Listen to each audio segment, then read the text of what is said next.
Alors bonsoir tout le monde. Alors aujourd'hui ça va être un peu particulier, ça va être le premier essai de nuit tout simplement parce que Hugo qui est avec moi ici présent a ce petit véhicule qu'on lui prête quelques temps, donc on a profité pour clipper en direct. Je vais enlever le mode écho tout de suite. Ah ouais, c'est mieux, ouais. Effectivement. Ouais, c'est mieux. C'est mieux.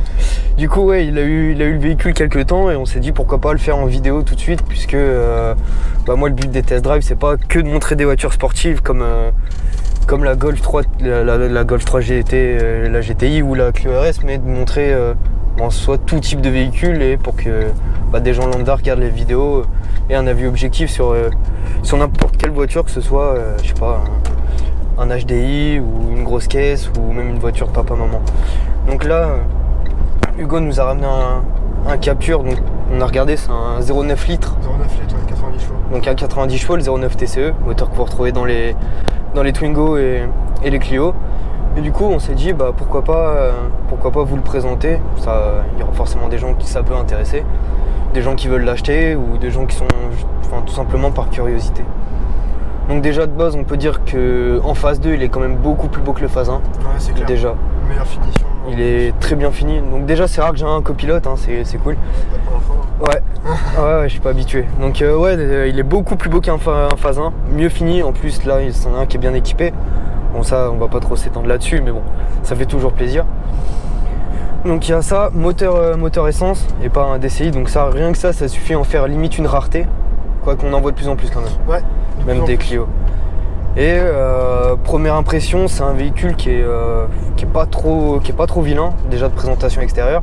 Et à l'intérieur, c'est pas ultra laid, donc c'est pas une Rolls c'est sûr, mais on est sur un beau produit, on est sur une voiture qui est quand même bien finie et on est plus sur du Renault des années 2000 avec une Clio 3 ou une Mégane 2. Donc on a quand même une ergonomie et une présentation qui est largement améliorée. Donc c'est toujours agréable pour l'utilisateur et les acheteurs de la voiture tout simplement. Puis ouais, c'est vachement spacieux. Ouais, c'est un petit crossover, faut pas oublier que c'est une Clio rehaussée tout simplement. Ouais, mais on est quand même bien, là c'est mes premiers tours de roue avec, je dois dire que la voiture elle est quand même cool. Donc l'essai il va pas être très intense, hein. Les gens on va taquiner un peu la voiture un peu plus tard, mais ça va pas être non plus la folie puisque c'est pas un véhicule qui est sportif. Mais premier tour de roue, quelle impression, ça se conduit bien.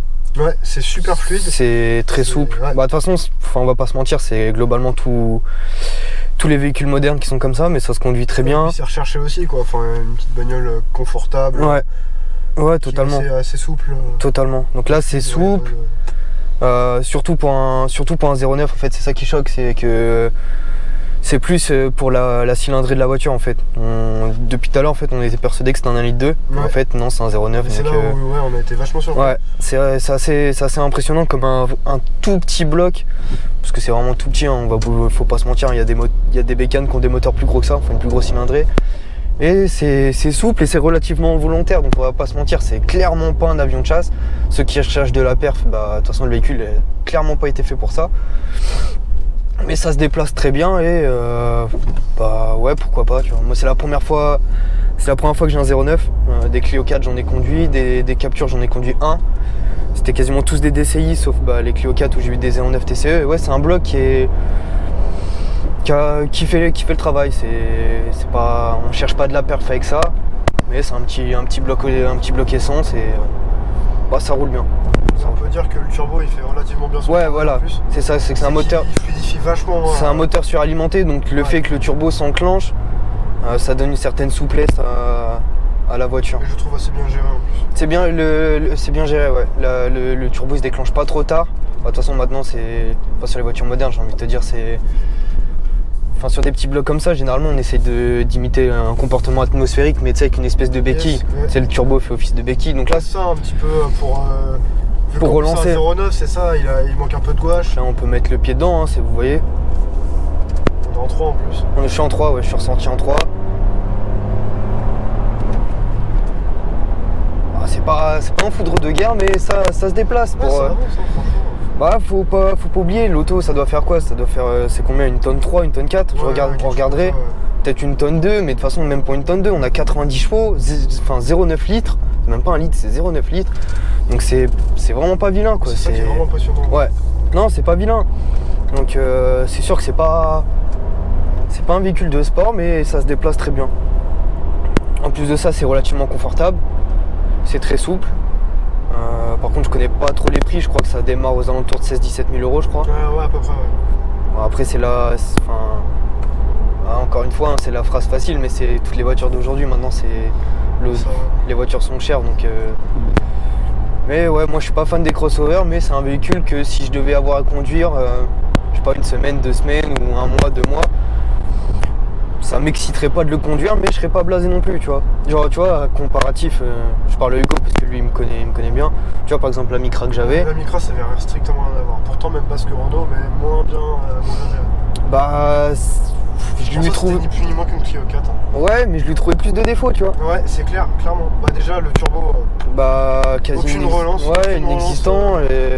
Quand on avait besoin de pêche. Alors que c'était le K9K. C'était un K9K, donc c'était un 1,5 litre, donc c'est pas vilain. C'était un 90 chevaux dans une Micra, donc c'est quand même censé. Comme ça, c'est bien roulé. Après, l'auto était bien finie, était bien équipée. Ouais, c'est sûr, par contre, mais bien équipé, bien fini. Ouais, à conduire, c'était une plaie. Mais généralement, je suis pas trop cassant sur la conduite des véhicules. Moi, j'aime bien rouler, j'aime bien l'automobile. Donc, généralement, pour moi, c'est dur de trouver des points faibles à la voiture. Bon, il y en a, on va les citer, il y en a. Déjà, les sièges, ils sont bien, mais il y a zéro maintenu. Ouais. Mais vraiment, c'est zéro. C'est zéro. Après, comme on le répète, c'est pas un véhicule de sport. En conduite urbaine, en conduite, je sais pas, sur de la nationale, de l'autoroute, il n'y a aucune raison que vous lui reprochiez ce que nous on lui trouve. Mais ouais, c'est. Ouais, ça suffit à être maintenu dans un rond-point à 30 km/h. Voilà, c'est ça, guère plus. Guère plus. Dès que vous passez le rond-point un peu fort. L'objectif principal de la voiture, c'est ça. Ouais, c'est totalement ça. Après, c'est sûr que dès qu'on commence un peu à rentrer dans le rond-point un peu joueur, ouais, on sent que ça glisse et c'est pas terrible niveau du maintien. Qu'est-ce qu'on pourrait lui reprocher d'autre? Niveau conso, on n'en a pas parlé, ça va, c'est relativement correct. Ouais, franchement c'est correct. Là on peut le voir, là je suis à 85, je suis à 3 litres. Pour un moteur essence c'est quand même beau. Ouais bah clairement par contre là-dessus. Après je pense que c'est comme. Enfin je pense qu'un des points faibles, là, le tour il suffira pas pour le pointer du doigt, mais je pense que je vais la refaire comme tous les petits moteurs. C'est qu'à mon avis il doit avoir tendance à consommer dès lors qu'on lui met le pied dedans. Ah bah ça c'est sûr. Pour compenser le manque de puissance. Pour te donner un petit exemple, j'accélérais pour aller à 130 tout à l'heure, j'étais sur on va voir. Il mettait quoi, 72 litres au 100. Ouais voilà, là on va voir. Et ça c'est le problème du 0,9 de toute façon. Là je suis pied dedans, vous voyez 4070 en 3, bon j'avoue c'est un peu le goré, 20 litres au 100. C'est correct. Mais pour une voiture qui se veut pas sportive, ça fait mal au cul. C'est sûr. Après c'est ce que je voulais te dire, c'est que c'est le problème du 0,9 litres. Bah c'est un moteur qui est pas fait pour être cravaché. C'est un 3 cylindres quoi. C'est un 3 cylindres. Et c'est bien pour ça qu'ils vont leur passer à 1 litre. Parce que forcément ouais ils se sont dit ouais c'est bien, sauf que pour accélérer il y a besoin de mettre un peu le pied dedans quand même, et que du coup on consomme et bien sûr. Bah, ça pollue plus que ce bien sûr. Non ça va, c'est quand même pas vilain. Enfin, on va dire nous c'est parce qu'on fait le goré avec, mais pour quelqu'un qui conduit raisonnablement, enfin, pour un moteur essence, de toute façon c'est tous les moteurs essence modernes, ils sont faits pour ne pas consommer. Il y a tellement de béquilles, tellement de développement, tellement de ci, ça, d'électronique, en soi le moteur maintenant il consomme pas et c'est tout à fait vivable quoi. Je veux dire là avec nos voitures à nous on serait à 3-4 litres au-dessus. Facile quoi. Et dernière chose, moi ce que j'aime pas du tout par contre c'est la commande de boîte. J'aime pas du tout. Ah moi ça va, j'aime bien. Ah j'aime pas. Je sais pas, je bug dessus depuis tout à l'heure, j'aime pas du tout. J'ai un cran quand je passe les vitesses, j'aime pas. Après parce que t'as pas forcément l'habitude des boîtes Renault. On se fait... Je peux comprendre, c'est une commande de boîte assez spécifique entre guillemets. Mais non moi ça va, j'ai pris le coup de main et je trouve ça plutôt agréable. Ok, c'est peut-être moi, je dis pas. On va se faire Après on a chacun nos petits ressentis. Parce que je peux comprendre aussi ton point de vue bien sûr.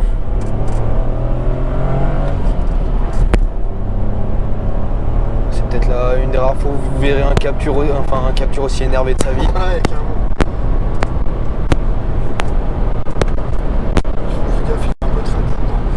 Ouais. D'ailleurs je l'ai vu quand tu l'as conduit, c'est que ouais bah comme toute voiture qui n'est pas sportive, et d'autant plus la garde au sol joue là-dessus, c'est que ça tangue de ouf. Ouais. Là vous pouvez le voir, hop, prise de roulis et ça se cambre direct.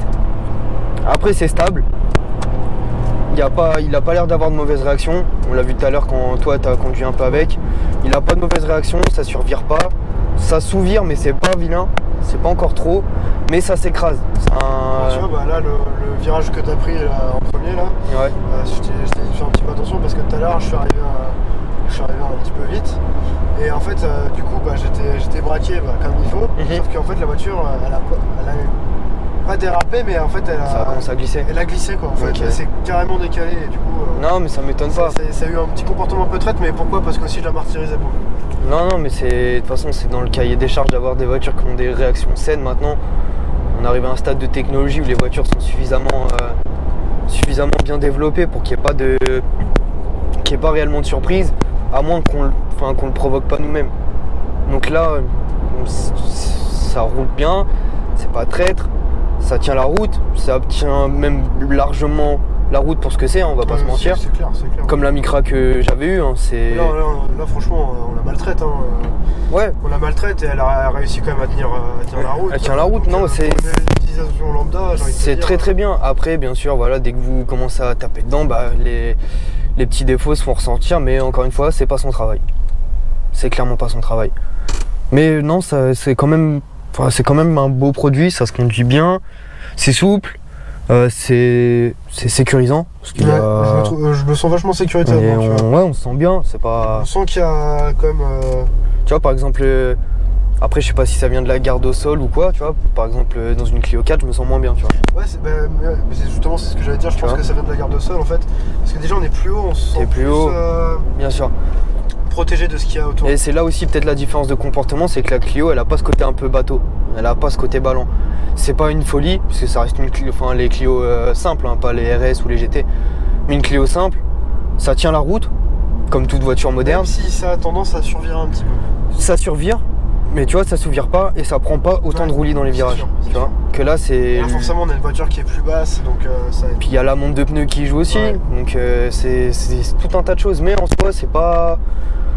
Enfin, c'est pas des défauts, enfin, qui sont justifiés dans le sens où. Enfin, c'est pas le cahier des charges de la voiture d'être conduit comme ça. Donc, en soi, pour ce que le constructeur a décidé d'en faire, ça va très bien. Ah oui, et point négatif, le bruit du 3 cylindres. Alors c'est marrant parce qu'on se croirait dans une Porsche castrée. C'est sûr. Vraiment. Hein. Mais c'est un bruit de 3 cylindres et je trouve ça réellement vilain pour le coup. Après l'avantage c'est qu'on peut pas dire que le moteur il vit pas, on fait que ça de l'entendre. Ouais. Là pour le coup, là on peut pas dire qu'on l'entend pas. Depuis tout à l'heure, t'entends que le moteur. Non, le petit moteur à 0,9 inch là, il se donne. Hein. Mais ouais, il se donne, mais sonorité c'est moche et j'ai envie de dire c'est tous les 3 cylindres qui sont comme ça. Et c'est ce qui ouais, peut être enfin c'est pas ce qui peut être, mais c'est un petit peu dommage justement pour une voiture comme ça où tu te dis ils ont besoin aussi d'un peu de confort. La personne qui achète ça a besoin d'un petit peu de confort, d'insonorité en soi. Et d'ailleurs c'est ce que j'allais dire niveau insonorisation, c'est pas quelque chose de très folichon. Ouais. Mais encore une fois on est sur une caisse plus ou moins de Clio 4. La Clio 4 niveau insonorisation c'est pas la folie non plus. Mais c'est vivable, c'est pas. Enfin tu montes dans des Renault d'ancienne génération, c'est pire tu vois. Bon après aussi. Il y a un taf de fou qui a été fait, on peut pas le nier. C'est sûr, mais après on va pas se mentir aussi, on est en train de vachement lui tirer dans la gueule. Mais quand tu te dis tu passes tes rapports à 3000, ça moteur tu entends pas tant que ça. Bah pour preuve là on est à 2005 en soi. Mais t'entends quand même ces bruits extérieurs, t'entends les bruits de roulement. Oui, donc c'est quelque chose qui est chiant tu vois. Genre tu montes dans une allemande, t'as pas ça tu vois ce que je veux dire. C'est pas pareil, bien sûr c'est pas le même prix, je suis d'accord avec toi. C'est pas la même prestation, mais la qualité des matériaux qui sont utilisés. Mais on critique, mais faut souligner que c'est mieux. Ouais, c'est mieux. C'est nettement mieux. C'est mieux. Et ça ne fait que s'améliorer. Hein. Ouais, c'est très bien. Les nouvelles Renault, franchement, il n'y a pas. Mais voilà, moi je bosse chez Renault, je pense on en a déjà parlé. Bien sûr. Forcément, j'ai pu voir les nouveaux modèles, les derniers modèles qui sortent. Et franchement, il y en a, c'est vachement impressionnant. L'effort qui a été fait et la qualité qu'on voit est vraiment en augmentation. Non, mais ça se voit déjà. comme on le répète, on le voit au niveau équipement, on est quand même sur des feux, on est sur de la LED, donc c'est pas dégueulasse. On a un radar avant-arrière, la caméra de recul, on a le Airlink, donc non, c'est beau, mais ouais, en vrai, je pense que on n'aura pas assez de recul vraiment pour cerner vraiment les points négatifs de la voiture, tu vois. On l'a pas suffisamment roulé, on la roulera suffisamment pas assez pour se rendre compte de vraiment des points négatifs. Là, c'est la nouveauté. Je pense qu'en 20 minutes, j'ai cerné tout ce qui était un peu sympa sur la voiture, les équipements, le fait que ça se conduise très très bien, la direction qui est super. Ouais, la direction elle est vachement fluide, quoi. Mais on n'aura pas suffisamment de recul pour réellement donner un avis négatif constructif, si ce n'est dire quelque chose de subjectif, dire ouais moi j'aime pas ci, comme moi qui aime pas la commande, toi tu me dis le contraire. Donc en soi ça peut être très personnel, comme ça se trouve il y aura d'autres personnes qui vont dire ouais la commande de boîte elle est nulle à chier. Ouais bien sûr, tu vois ce que je veux dire. Chacun a son petit ressenti différent, quoi. Mais non, par rapport au... Enfin c'est une bonne caisse pour quelqu'un qui a besoin juste de rouler, aller au taf, ça va très très bien. Enfin voilà, c'est largement un petit suffisant. truc que je souligne aussi, Vas-y. c'est au niveau du volant et du pommeau de vitesse. Par exemple, on voit sur les Clio 4, la première phase, Ok. le volant il n'était pas de cette finition, il y avait des petites parties en plastique là, Oui, je vois les cerclages. qui Ouais. coupaient, Ok. et le pommeau était pas comme ça. Ouais, ça c'était une boule, une espèce de boule. C'était le pommeau un peu classique de Renault, quoi. Et franchement, rien que cette modification là, elle est vraiment agréable, je trouve. Bon, la tenue du volant est plutôt cool, et plutôt confortable. Non mais c'est vrai que par contre, ouais, vachement confortable. le volant est bien, on a les repose-pouces, donc c'est top. Donc non, c'est... Et puis même, le pommeau de vitesse, je sais pas toi, mais moi je trouve que... Non, la prise en main est top. Moi j'aime pas du tout la commande, mais la prise en main est très très bien, il y a rien à dire. Et je vois très bien le pommeau que tu parles, l'espèce de pseudo ovale là, on dirait un œuf, c'est même pas, c'est un œuf, c'est exécrable déjà parce que je sais pas, t'as le petit doigt qui se barre en bas, dégueu. C'est exactement ça. Mais non, c'est beau. Et ouais, moi ce que j'aime bien c'est qu'il y a toujours le frein à main méca et pas un frein à main électrique, quoi, encore une fois. On va redescendre, on va remonter, on va se couper là et on va le mettre en mode éco pour la fin. Tac. Et là on est en mode éco. On le sent directement. Alors on le sent tout de suite. On va pas se mentir. Il y a vraiment là un gros creux. Donc la cartographie est totalement différente. Je sais pas ce que ça donne en conso, je vais pas regarder. Moi je l'ai pas mis sur l'essai parce que je m'en branle. Tout dépend comment tu roules après, quoi. Si j'imagine. Dedans, ouais, t'es comme ça. Mais déjà on le voit même au niveau de l'indicateur de passage de vitesse, il t'indique de passer la vitesse beaucoup plus bas que tout à l'heure. Par exemple, je crois que si je vais l'enlever, il va pas me dire. Ah si, pourtant bah c'est moi, je me suis fait des films. Mais ouais. Non, mais ça dépend, parce que là en même temps t'étais un petit peu déjà dedans, mais en soi, il calcule aussi si t'as besoin de puissance ou pas, donc il va te rallonger ou pas la durée des passages de vitesse. Mais même en éco il se conduit très bien. Après ouais, par contre c'est circuit urbain. Faut pas trop lui en demander. C'est circuit urbain. Moi personnellement, s'il y a des gens là qui nous regardent et qui nous écoutent, qui veulent acheter un Captur, un 09 TCE 90 chevaux, là je vois comment il se comporte, c'est moi qui suis en train de le conduire. Ne mettez surtout pas le mode éco pour de la nationale ou de l'autoroute. Ah bon ? C'est mort. Ou alors si, autoroute, régulateur de vitesse. C'est ça, pour les tranquilles. Mais pas plus. Mais là je vois c'est vraiment... Enfin là la cartographie c'est vraiment un cercle urbain. Vraiment. Genre... faut rien demander à l'auto, quoi, clairement. Faut pas le solliciter. Après, tu pourras essayer en ligne droite. Tu appuieras jusqu'au cran. On le fera pas, mais je vois très très bien ce que tu veux dire. Au cran, ouais. Après, tu vois que là... On va le faire dans la ligne droite. Il fait un petit déclic, il fait là. Là, va peut-être falloir se bouger un peu plus de patates. Et tu sens le turbo, il va s'activer au bout de... on va le faire là par rapport pour voir la différence par rapport à la carto normale. 2 petites secondes. En 2 petites secondes, tu vas voir, le turbo va s'enclencher et ça va être beaucoup plus agréable. Ok. Hop, tac, et on y va.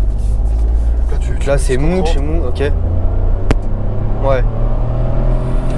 Là, après il repasse kiff sur la carte normale et effectivement en fait c'est passé 3500 tours minute.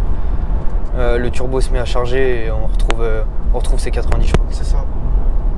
Pour ça quand même, tu te dis t'as vraiment besoin de puissance, tu mets le pied au plancher. C'est disponible.